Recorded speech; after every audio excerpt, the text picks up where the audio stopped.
তাহলে ভালো মার্কস তোলা যায় কিভাবে? ফার্স্টে তোমাকে এমসিকিউ গুলো একটু বেশি এনশিওর করতে হবে। তুমি পরীক্ষার আগে দিনগুলো রাতগুলো কি করবা?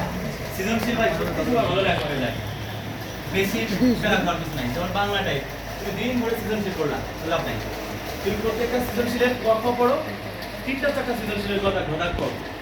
যদি কোনোটা চোখে দেখা মনে হয় যে না এটা আমার কাছে মিলে না, ওইটা তুমি সলভ করো, বাকি ছেড়ে দাও।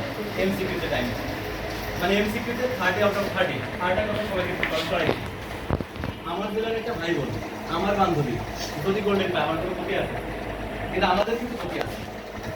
আমাদের সবার মনে হয় পরীক্ষা হলে ক্ষতি আছে, আমরা পাশের জনকে ক্ষতি করি, নিজেও ক্ষতিগ্রস্ত হই, আলটিমেটলি মেলে দুইজনই খাবার হই।